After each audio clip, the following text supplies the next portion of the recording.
ತಮಿಳುನಾಡಿಗೆ ಕಾವೇರಿ ನೀರು ಬಿಡುವ ಆದೇಶಕ್ಕೆ ಕಿಡಿ ಜುಲೈ 31ರಂದು ಪ್ರತಿಭಟನೆ ವಿಪಕ್ಷ ಬಿಜೆಪಿ ನಿರ್ಧಾರ. ತಮಿಳುನಾಡಿಗೆ ಕಾವೇರಿ ನೀರು ಬಿಡುವ ವಿಚಾರಕ್ಕೆ ಕಿಡಿ ಜುಲೈ 31ರಂದು ಪ್ರತಿಭಟನೆಗೆ ವಿಪಕ್ಷ ಬಿಜೆಪಿ ನಿರ್ಧಾರ. ಮಂಡ್ಯದಲ್ಲಿ ಪ್ರತಿಭಟನೆ ಮಾಡಲಿಕ್ಕೆ ಕಮಲ ಪಡೆ ನಿರ್ಧಾರ. ಶಿವಮೊಗ್ಗದಲ್ಲಿ ಬಿಜೆಪಿ ರಾಜ್ಯಾಧ್ಯಕ್ಷ ವಿಜಯೇಂದ್ರ ಹೇಳಿಕೆ. ತಮಿಳುನಾಡಿನ ಸಿಎಂ ಖುಷಿ ಪಡಿಸಲಿಕ್ಕೆ ರೈತರಿಗೆ ಅನ್ಯಾಯವಾಗ್ತಾ ಇದೆ.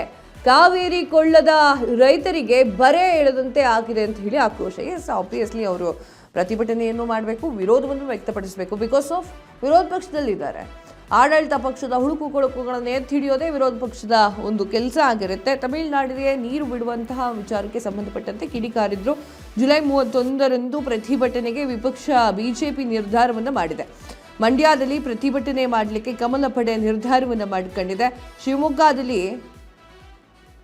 ಶಿವಮೊಗ್ಗದಲ್ಲಿ ಬಿಜೆಪಿಯ ರಾಜ್ಯಾಧ್ಯಕ್ಷ ವಿಜಯೇಂದ್ರ ಅವರು ಹೇಳಿಕೆಯನ್ನು ಕೊಡ್ತಾರೆ. ಎಸ್ ವಿಜಯೇಂದ್ರ ಜಿ, ನೀವು ಹೇಳಿಕೆಯನ್ನು ಕೊಟ್ರಿ, ಹೋರಾಟ ಮಾಡ್ತೀರಾ, ಪ್ರತಿಭಟನೆಯನ್ನ ಮಾಡ್ತೀರಾ, ರೈತರ ಪರವಾಗಿರ್ತೀರಾ ಅಂತಂದ್ರೆ ಇವತ್ತಿಂದನೇ ಶುರು ಮಾಡಿಬಿಡಿ. ತೀವ್ರ ಬರಗಾಲ ಯಾವ ರೀತಿ ರೈತರು ಸಂಕಷ್ಟದಲ್ಲಿದ್ದಾರೆ ಅದನ್ನು ಮನವರಿಕೆ ಮಾಡುವಂಥ ಕೆಲಸ ಕರ್ತವ್ಯ ರಾಜ್ಯ ಸರ್ಕಾರದ್ದು.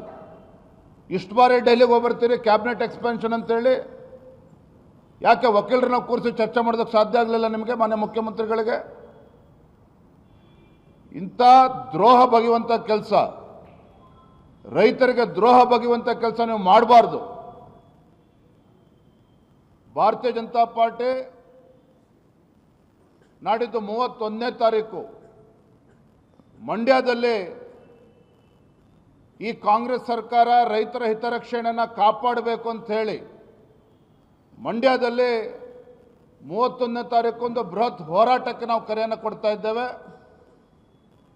ಆ ಭಾಗದ ರೈತ ಸಂಘಟನೆಗಳು, ಸಂಘ ಸಂಸ್ಥೆಗಳು ತಾವೆಲ್ಲರೂ ಕೂಡ ಈ ರೈತರ ಹೋರಾಟಕ್ಕೆ, ನಮ್ಮ ಹೋರಾಟಕ್ಕೆ ಬೆಂಬಲವನ್ನು ನೀಡಬೇಕು ಅಂತೇಳಿ ತಮ್ಮ ಮುಖೇನ ನಾನು ವಿನಂತಿಯನ್ನು ಕೂಡ ನಾನು ಮಾಡ್ತಾ ಇದ್ದೇನೆ. ತೀವ್ರ ಬರಗಾಲ ಯಾವ ರೀತಿ ರೈತರು ಸಂಕಷ್ಟದಲ್ಲಿದ್ದಾರೆ ಅದನ್ನು ಮನವರಿಕೆ ಮಾಡುವಂಥ ಕೆಲಸ ಕರ್ತವ್ಯ ರಾಜ್ಯ ಸರ್ಕಾರದ್ದು.